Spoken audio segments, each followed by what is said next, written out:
Hi, everyone.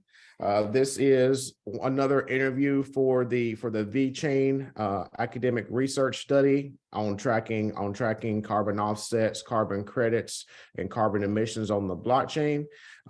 In this interview, we have Nalin. Nalin, welcome. Could you introduce yourself and let everyone know what you do in the space? Sure. Thanks, Justin, and thanks for having me over on this talk.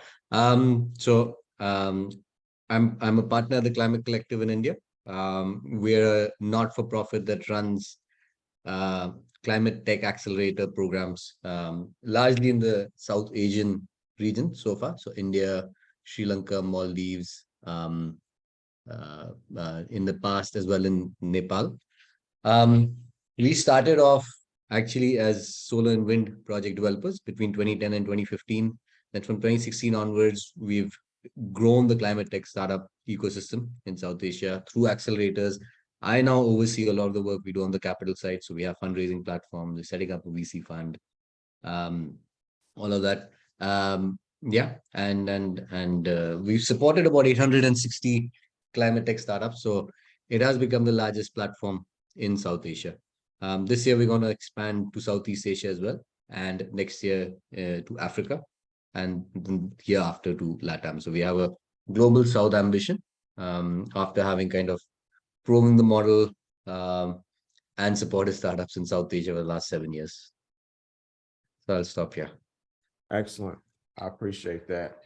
So in terms of the work that you do, and the current technology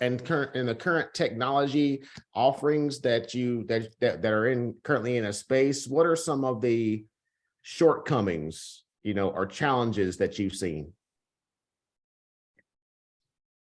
All right, so we work with a wide kind of swath of domains, right? So across clean energy optimization, mobility, carbon tech, plastic waste, climate smart agri, and advanced industry, right? So anything which has either a decarbonization focus or a circular economy focus, or adaptation and resilience focus, all of them are at different stages of maturity as sectors in India, right? So the markets are at different stages of development. Technologies within them are also at different stages of development.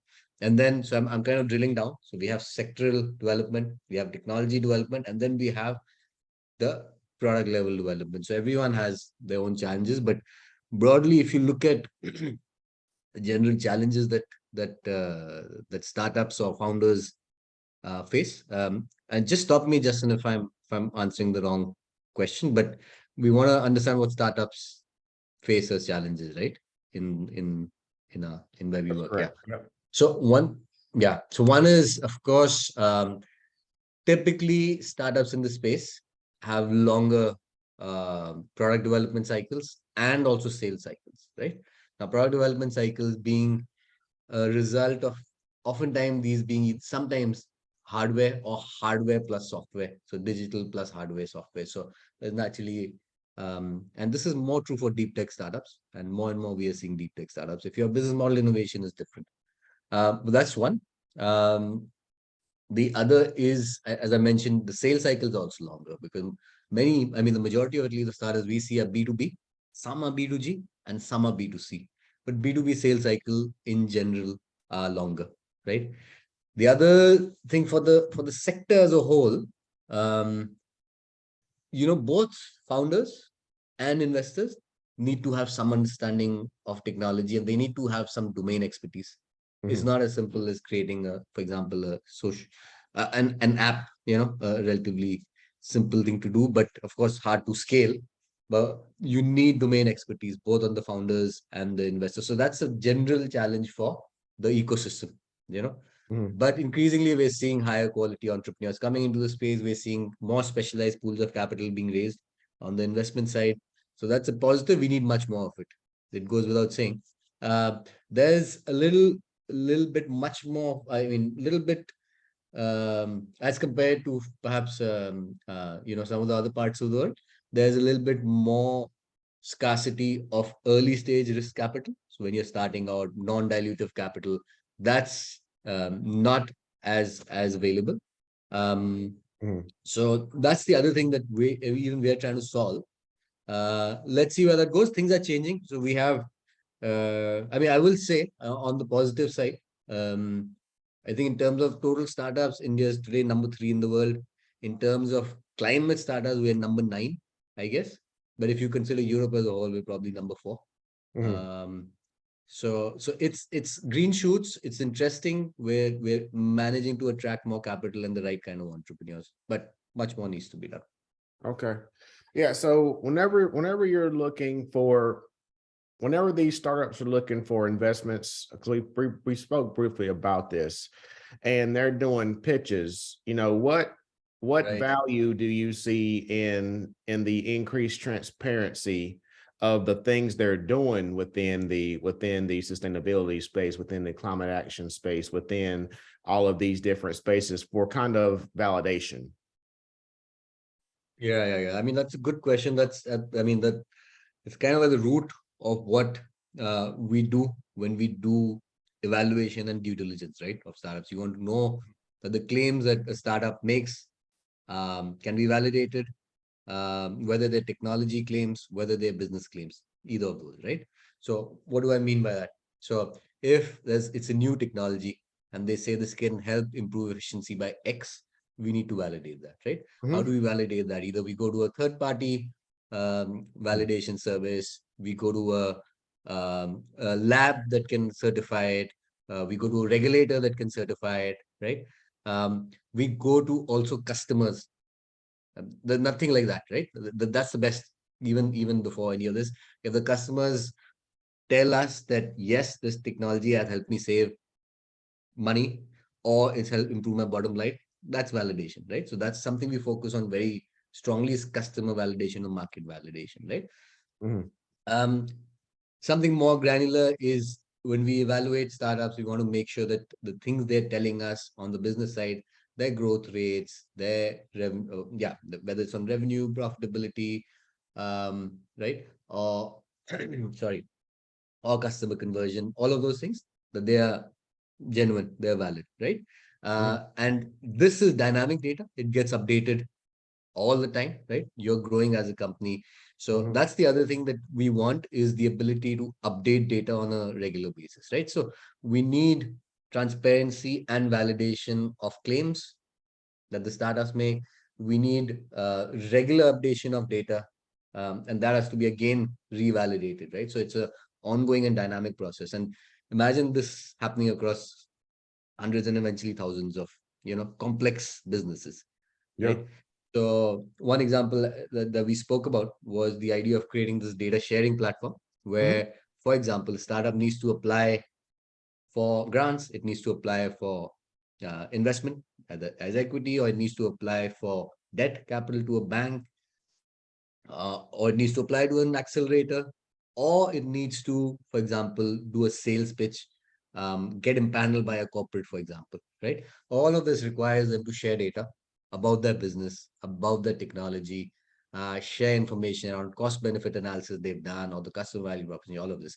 And oftentimes this is a repeated game, you know, because sorry, has to be done over and over again, right? It's almost like the administrative part of anyone's job that no one likes to do. You know, if we can automate some of that, and the world has automated a lot of this in the last decade, Mhm. but it hasn't happened so much in the startup space. So we're trying to build a data sharing platform that allows startups to create a profile and then start to apply through that, almost like what LinkedIn does Mm. for recruitment, you know. So that's a good analogy. Um, and that's something that would benefit by increased transparency, and to some extent also in the inability to fudge, Yeah. uh, uh, yeah, numbers and data. So I think that's one. I hope kind of this is one use case that I can think of. You know, Yeah. Yeah. Because maybe. you brought up three different things that I kind of want to go down. So whenever you say that you have third-party validation and validation of regulators. Within the blockchain space, we have something referred to as oracles.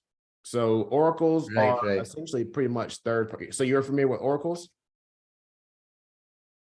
I mean, in the matrix context or something else? So within blockchain, they have I'm oracles just where kidding. you can actually Right. you can actually take off-chain data and validate it and bring it on-chain. So you I can see. have a I third see. party that goes in and actually validates certain things. Now, if I you see. if you were to have so I'm asking, do you think that you could have a group of these third-party validators to come in and be oracles and to kind of be Ah. incentivized to validate the data on chain Hmm. for certain organizations? Let's just say hypothetically, these organizations were putting this information on chain, when they're trying to get funding. And then you have oracles that are coming from a third party, like a group, and they're incentivized to say, okay, we'll give you $5,000 to go in and validate this for this $10 million deal, right? Sure. Do you think that's going to be, that would be like feasible? I mean, off the bat, I think so. It's the same. I mean, just to understand, just to get my mental framework right, it's similar work what you're doing off chain. The difference is you're doing it on chain. Correct. The So you're same validation which taking we done. yeah. So yeah, Yeah. the information, it's like, let's just say hypothetically, we're doing um uh a carbon offset tracking, solution on chain, right? A refi platform on chain, right? With a pitch, right? And they're pitching and they're going in and they're validating, with a third party, Hmm. whether or not their claims are indeed accurate. But some of that Right. data is off chain, for example. Right. Right. So those third-party Right. validators would actually go on would go on chain and say, yes, this information is indeed valid, that the startup's claiming. Yeah. Yeah. Yeah. Yeah. Got it. No, I think yeah. I mean, I don't see why it couldn't happen. So Okay. yeah. I think there may be a transition period where people get used to the idea of it, but this is big business, as you know, Yep. validation and certification, right? So if the same business continues on chain and is more streamlined, it offers greater transparency, right? Yeah, I think so. Okay. And then another thing we're talking about, because this whole funding thing is very interesting, because you see, and this comes from my previous experience, where you have these social impact investors, and they're not Mm-hmm. really social impact investors. They're still looking for a return on investment, right? So Yeah. So have you seen, do you have, because there are some tools in different countries where you can actually do crowdfunding type Sure. options, right? Do you Sure. see, do you deal with any kind of crowdfunding type solutions within this space? And Yes. do you see that type of option growing within this social impact area? Yeah. No, absolutely. In fact, this is an area of great interest for us. We have a platform ourselves where we pool in capital from what we call retail investors, right? So these are Yep. typically salaried people. They could Yep. be angels, etc., who invest much more. They're also interested in investing small amounts. So the equivalent of, let's say, 4,000 US up to 10,000 US. Mm-hmm. No, well, 12,000 US. Yeah. So they put in these kind of check sizes. We pool that capital in a alternative investment fund vehicle, and then deploy onwards. So there's only one entry on the cap table. It's not like if 40 people come into the. It's very difficult for startups, by the way. If 40 people who crowdfund come onto the cap table, at least this is the situation in India, right? Because, and I'm sure it's the same in most places, because the reason is later stage funders and later stage investors don't like too many people on the cap table, right? The Mm-hmm. capitalization table of the startup. It's better to use a pooling vehicle, and that's what we are doing. We're using a pooling vehicle, Mm. getting funds from the crowd. Of course, you still have to meet certain, criteria of being an eligible investor, Yep. and then deploying, right? So yeah, I'm aware that this can be done through the blockchain. I'm not aware whether the regulatory framework is that amenable using DAOs or blockchain based cryptos as a way to raise money off, because then the markets regulator will step in if it so I know what's happening, for example, and it may happen elsewhere. There's some jurisdictions which do allow pooling in of capital like this using the blockchain, and once it's pooled, then it can kind of flow into another country, because then it's coming from, let's say, a private limited or a LLP or something. So that's possible. But in India, to kind of summarize, yes, crowdfunding does happen. We pool into a specialized vehicle and deploy into startups. Okay. Not Perfect. so easy on the blockchain yet. Excellent. So I know I actually brought up the concept of regenerative finance, and you said that you were familiar with that. Can you share your thoughts on that and talk about whether or not do you think it has any legs in the future? Yeah, I mean, again, it's not something that I've that I've delved into too deeply. However, I do believe that this is an interesting um, kind of financial mechanism, especially for what we call nature-based projects, right? So whether it's afforestation, right, or it's regenerative agriculture, right? So these, I mean, of course, it's being used for several things, and I do know that, for example, DeFi is also used with NFTs, but specifically, sorry, refi, I do believe that NBS, I mean, what we call nature-based solutions, that's the kind of low-hanging fruit here. Yep. Again, this is not something that we have seen too many use cases or examples of in India. We are exploring it with some people who are kind of leading the effort in the space in India. But yeah, that's my limited understanding of this. We're currently very much on the traditional finance space. We go to LPs, HNIs, and family offices and all of that. Excellent. So whenever you're talking about, so in terms of family offices, this is an interesting topic too. So when you're talking about family offices, do you see a lot of family offices trying to enter into this space, or is it more of like an education piece, and then you're trying to talk them into getting into this space? Like which way is it?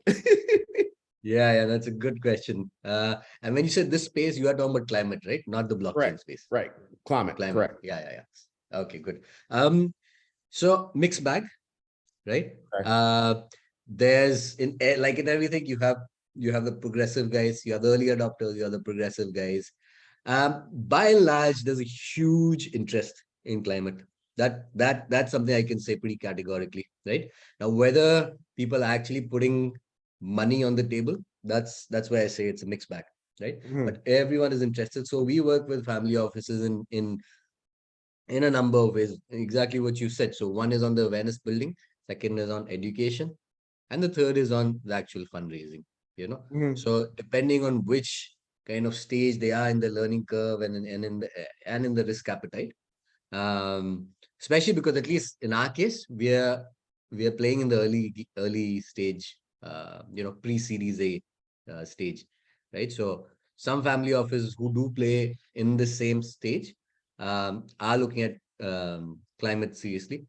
In fact, for the first fundraise, I think most of our LPs will be Indian domestic family offices and HNIs. So there's sufficient interest here and sufficient capital, I think.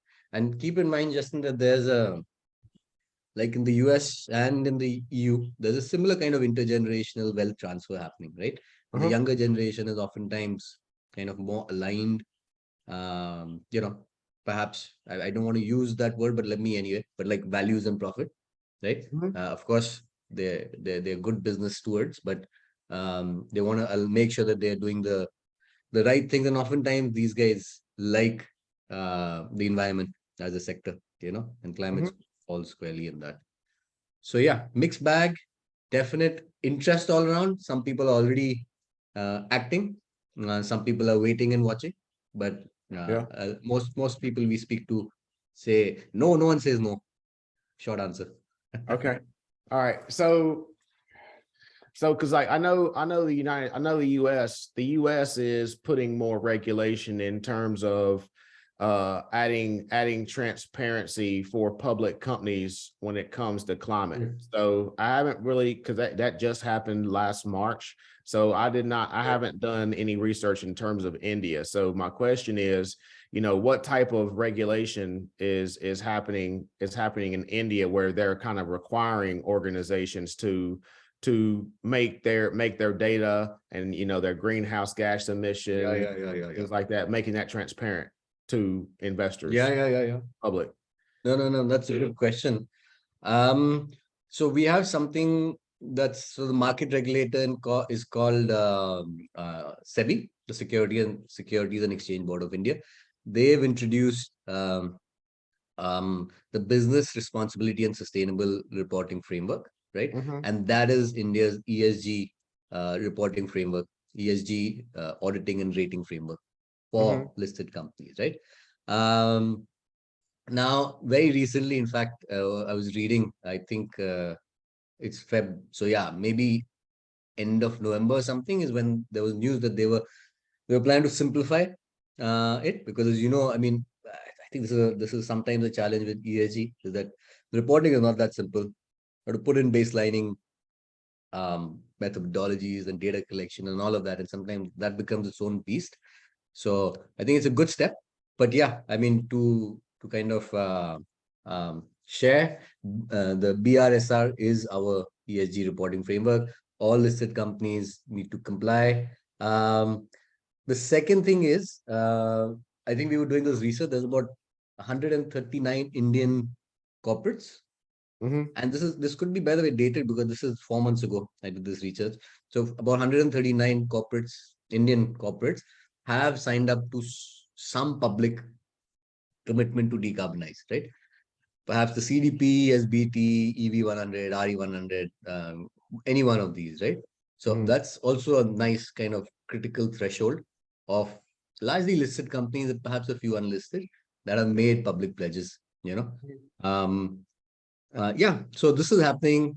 We have the Indian Railways, which is the largest employer of people in the world. That's made a net zero pledge by 2030. So there are things which are happening on the net zero side, on the ESG reporting and auditing side, which are linked, of course, and on decarbonization in general. And decarbonization across scope 1, 2, and 3. Scope 3 is the hardest. We're doing, for example, just to share, we're doing a program which we call Climate Challenges, that's working with, a subset of these large 139 corporates. And the idea is to start working with them, send signals over time throughout the supply chain, right? And a lot of the supply chain, of course, as you know, is comprised of like SMEs, small and medium enterprises, right?